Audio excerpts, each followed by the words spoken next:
Welcome, and thank you for joining us for this very special edition of WRAL News at 7. And for this, we are turning things red. Yeah, I feel great, you know. They just keep winning, keep winning. I've never seen anything like this. I wasn't sure I'd see it in my lifetime, but I'm grateful that I am. This is a special moment.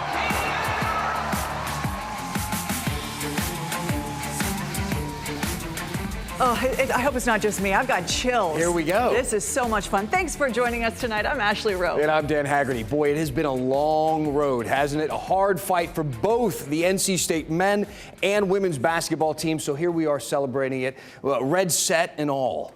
WRAL is all in. On the road with both teams, Pat Welter and Casey Hintz are live in Phoenix following the men. We are going to be chatting with them soon. The action starts in less than 24 hours from now, though, when the number 3 seed Wolfpack women tip off their semifinal game against South Carolina. Our Brett Neese starting our live coverage tonight up in the city of Cleveland. Brett.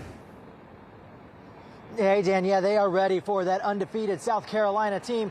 You know, Sanaya Rivers played for head coach John Staley just 2 years ago when the Gamecocks won the national championship. She says she's gotten a lot of questions about her former team, but she says her focus is on winning the next game.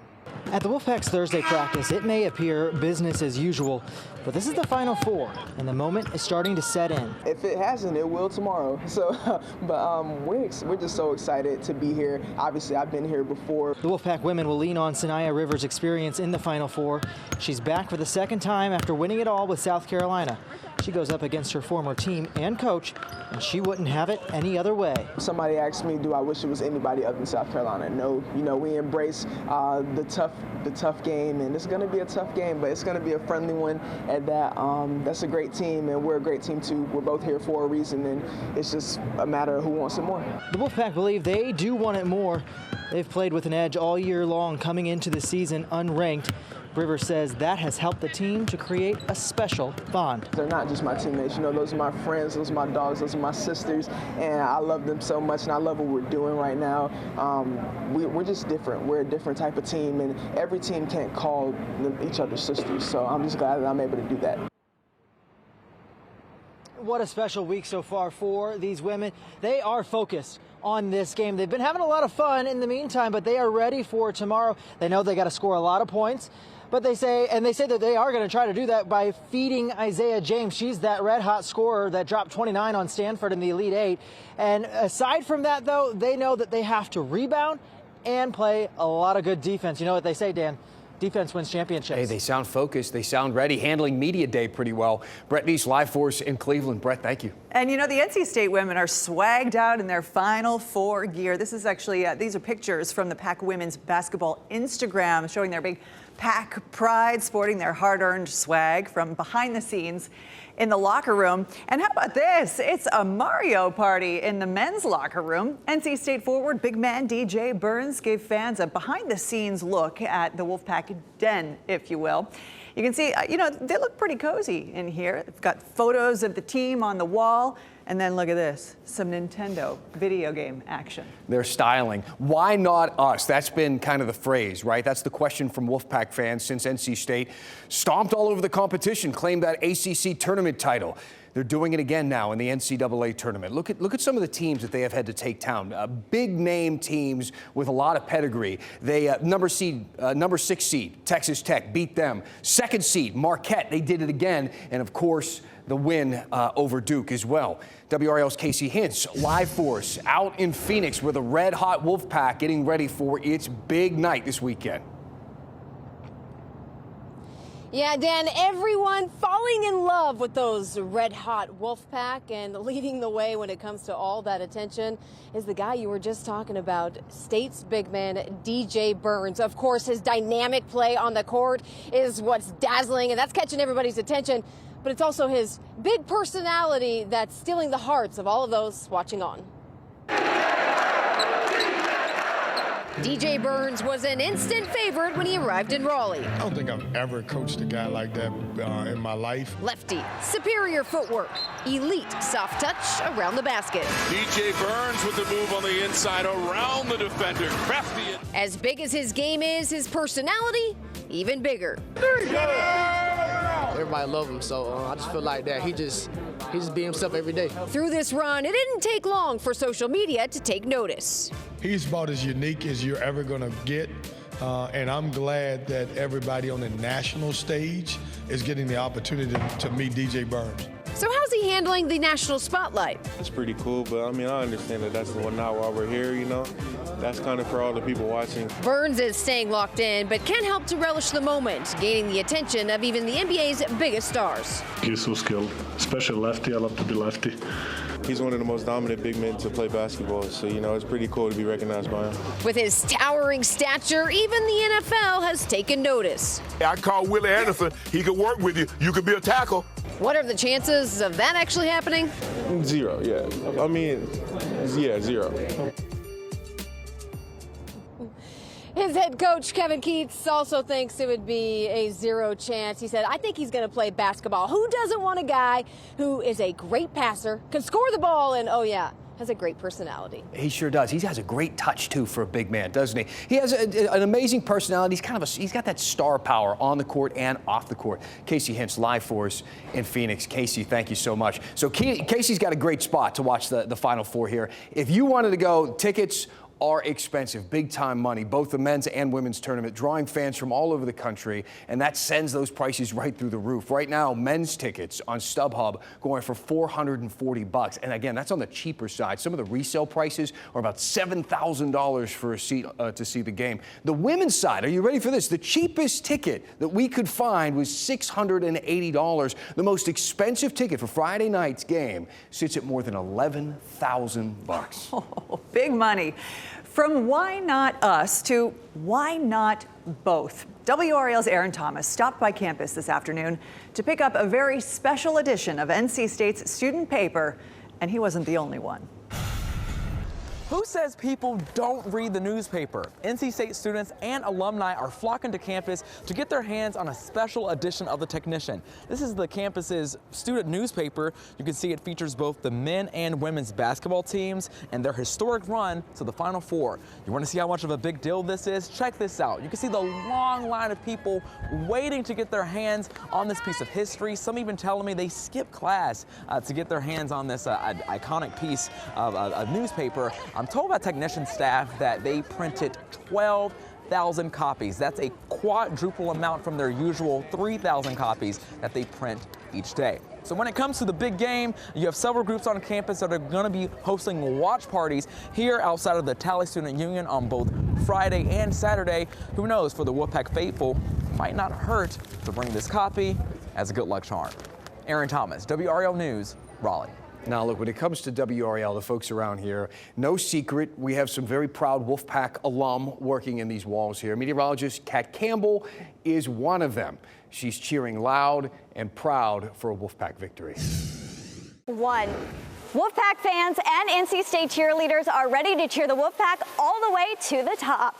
We're ready to go this weekend, and we've got a great game day forecast to look forward to on Saturday. 60 degrees, partly cloudy skies if you're staying right here in the Triangle. Since the beginning of the season, the NC State cheer team has been here to really help set the tone for the crowd, get everybody excited, and make sure to keep you entertained. And don't forget, the basketball players aren't the only athletes on the court. The NC State cheer team has their national championship next weekend. We need to help cheer them on as well. Let's go, Pack! I'm Kat Campbell, WRAL News. We often say around here that Kat Campbell can do it all, and then, right? Really can. Oh my gosh! So here's something we need you guys to help us do. We need your help tomorrow. Turn up at the WRAL Azalea Gardens in red. Come visit us tomorrow from noon to 6:30. Wear red. Support the NC State men's and women's historic Final Four journey. I can't wait to see what the gardens look like tomorrow with everybody decked out, Wolfpack Nation coming out strong. NC State, has really a goal: bring home 2 titles. Yeah, you can't do it without some key players, though. After the break, learn more about DJ Horne and see how this trip to the Final Four brings him full circle. And you've heard of Caitlin Clark, Paige Buchers, but NC State women have some fire players of their own. We'll show you how they stack up against the competition. Women's college basketball this season is all about star power. That's especially the case when you look at the Final Four. Let's see how NC State compares. We'll start with the most obvious, Iowa's Caitlin Clark. The new NCAA all-time leading scorer, Clark is averaging 32 points per game, 7 rebounds, and 10 assists in the NCAA tournament. She is the engine that makes the Hawkeyes go. Clark's usage rate, which shows how often she controls the end of a possession, is 40.3%, third highest in the country. Let's move to her opponent in the Final Four, UConn's Paige Buchers. Buchers is averaging 28 points, 9 and 5 in the tourney. Her return from 2 major knee injuries has been so impressive. And now let's turn to NC State and Isaiah James. She's averaging 24 points, 3.5 boards, and 4 assists in this run. And while Caitlin Clark is the name you think of when it comes to shooting outside, don't forget about James. She's shooting 57% from 3 in the past 4 games. And the only player left with more makes than her is Clark on nearly twice as many shots. Now, what about South Carolina? Well, they're undefeated for a reason. They have depth. The Gamecocks have had a different leading scorer every game of the NCAA tournament. They can hit you in the inside with Camila Cardoso or on the outside with Malaysia Fulwiley. It'll be a challenge for NC State, but you know what they say. To be the best, you've got to beat the best. Oh, Lewis, okay. You know, sports fans are tuning in from all over the country to watch these women's basketball stars. ESPN says the audience for Iowa versus LSU in the Elite Eight peaked at 16.1 million viewers. It was the most watched college basketball game ever, men's or women's, on ESPN. Unbelievable. On the men's side, NC State has been this ultimate underdog in the NCAA tournament. Few players embody that mentality more than this man here, DJ Horne. Let's get you back out to Phoenix. WRL's Pat Welter is in Phoenix for us. He's been with the Wolfpack, and he had a chance to chronicle DJ's story from start to Final Four. Dan, DJ Horne has had to work for every single thing he has. Coming out of high school, he didn't have a single Power 5 offer. Now he's considered one of the best guards in the country. It's been a long and winding road to the Final Four, and it all comes full circle here in Phoenix. It's the biggest stage in college basketball. DJ Horne always believed he'd get here. He just needed to play on several smaller ones first. Just to be here right now is just crazy to know how, like, from where I started to getting to this point, how much just went to it. Man, look at all the boards. Look at that, man. That's so nice. Yeah. We had some fun times in here. I think this is the area we sat in right here, right? DJ's parents, Lamar and Tavana, remember the early days at Cary High School well. A lot of memories. A lot of memories. Horne, step back three. He loved the outside shot. I would have rather him, penetrate more. Born in Durham, raised in Cary, DJ always had a gift. Once he decided to end football, he stuck with basketball, and we've been at it ever since. I spent 31 years of my life in this gym. His high school coaches saw it playing at Cary and Leesville Road. He was multi-talented, very versatile as a player. It's always nice as a basketball coach when you have a guy that you can put the ball in his hands when the clock's running down and he can just go make a play for you. Look at Horne get right to the basket and one. It just took a while for the colleges to see it too. He was experiencing some self-doubt himself, like he wasn't that good of a player, that he couldn't garner the interest of colleges. After spending his senior season at Trinity Christian High School in Fayetteville, DJ played 2 seasons at Illinois State. DJ's like, Mom, I can score 30 points here. You're never going to hear my name on ESPN. I need to go to the next level. From there, he transferred to Arizona State for 2 more seasons, and finally, back home to NC State.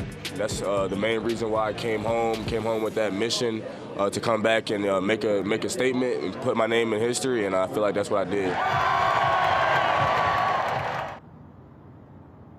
Fitting that DJ's homecoming season ends with a trip to Phoenix, where he attended nearby Arizona State. Now, his mom told me he had plans to come out here and visit after the season. Now he just got an all-expenses-paid trip to him.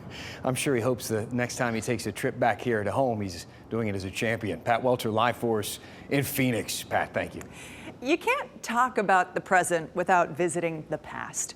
The Wolfpack's improbable run is familiar to many fans, including one of their biggest. Derek Wittenberg took the shot that was tipped in at the buzzer to give NC State the 1983 national championship. Gerald Owens sat down with the former point guard to talk about life after the glory. Was it like this? I mean, we had people hanging in trees, welcoming these guys home. Was it like that back then when you all came back? Absolutely, it was like this. It's probably double because of social media. So now they have millions of people on social media just contacting them. And our fans deserve it, because our fans, listen, they went through a lot, so ups and downs, and for both the men and the women, two teams that were unranked in the beginning of the season. It's just incredible, not just for NC State, but the state of North Carolina, for the ACC, for the history of basketball. The Cinderella team has done it. Derek Wittenberg's 1983 squad went through a gauntlet of higher-ranked teams all the way to a national championship. He's confident the men's and women's teams this year can do the same thing. It's all about belief at this point, is that sometimes the pressure is on the team that is expected to win. You cannot predict what's going to happen in sports. This is what this is about now. That's why NC State men and NC State women, nobody predicted that, but that's the beauty of sports, that anybody can win anytime in any game. That's what college athletics is about. That's what makes it special. The former Wolfpack star has another reason to smile. He released a new book during the Pack's ACC tournament run in Washington. I'm so excited. The timing is unbelievable. It chronicles his life, from his upbringing in suburban Washington to college and the magical run that fans hope this year's teams will repeat. It's called The Shot Heard Round the World: How I Went from the Playground to the White House. A kid growing up in Washington, D.C., and with his dad going to a summer job and saying, Dad, I wonder what it's like to meet the president and go in the White House. And then 12 years later, after going to DeMatha High School, go to NC State, we go in the White House and meet Ronald Reagan. And then 30 years after that, meet President Obama. What an experience. Something today's players can almost taste. The experience that these kids are going through right now, it's life-changing. People are going to always remember. So when they walk around this campus for the rest of their life, when they leave here, people are going to always remember this run. Gerald Owens, WRAL News. You can't talk about 1983 without talking about legendary head coach Jim Valvano, who led that 83 national championship team, passing away just a decade later in 1993. As you can see, though, his legacy has lived on with Pack fans. Over the last few weeks, his headstone has been surrounded by flowers, NC State gear, people getting pretty creative out there as well. On the women's side as well, they have a legendary coach of their own, a power coach that took them to the Final Four and beyond in 1998. Kay Yao led the Wolfpack women from 1975 to 2009, 34 years at the helm. Yao is a member of the Naismith Hall of Fame as well, and collected more than 700 career wins. She passed away in 2009. Let's talk a bit about that 1998 women's team for just a moment. That was their first trip to the Final Four. They ultimately lost to Louisiana Tech 84-65. But we did go back into the archives a bit. You notice Deborah Morgan right there. She was in Kansas City for the game. Now, if you can't get enough of these historic parallels, we love looking back at this old footage. We love looking at the old hairdos. You can watch Deborah's full report from 1998 on WRALSportsFan.com. We have more coverage ahead. When we come back, we're looking ahead to both matchups: NC State men versus Purdue, NC State women versus South Carolina, and what each team needs to do to advance to the championship. This weather. The thing about the NCAA tournament that gives us all such anxiety is every game is a must-win. There are some key elements that both the men's and women's team have to execute really to perfection to take down their opponents. Chris Lee is joining us tonight. Chris, the women's team's going up against South Carolina and a two-time Coach of the Year. Yeah, a lot of big-time things that's going to have to happen for them. Staley and her team are 36-0 for a reason, but there have been close calls, including an early season game with UNC at Carmichael Arena and in the NCAA tournament against Indiana. So for the Pack, they have to mirror those games. It'll start and end with Pack point guard Sanaya Rivers, who played at South Carolina for 2 years. The Pack will have to take care of the ball, limit turnovers. They average 12.5 of those per game. So if they stay under their season average and maybe cause some turnovers, that's a huge help. Plus rebounding will be key because South Carolina is a big team featuring the 6'7" Camila Cardoso. Either way, the Pack will have to play a near flawless game to advance to the national championship game. WRL's Casey Henson, Pat Welter are with the men's team in Phoenix. Guys, how do they match up with Purdue? Well, I'll tell you what, Chris, just because NC State's at the Final Four doesn't mean they're happy to be here. They want to win it, and I think they can. They just got to stick to their formula, Casey, and we know what they're going to get from DJ Burns and DJ Horn. I think it's about getting the others to step up. Casey Morsell, Michael O'Connell with his big shot that kept them alive against Virginia in the ACC tournament. Someone's going to have to hit one when it's least expected. Right, and it's not just about those guys stepping up collectively offensively. The biggest key here is going to be on defense. In fact, that's been one of the biggest improvements through this entire run, is that intention to detail defensively. That is going to be big here going up, especially Saturday against Purdue. Kevin Keats said, you want to ask me about the thing that's keeping me up at night? It is indeed Zach Edey. That's where your defensive key is going to come from, Chris.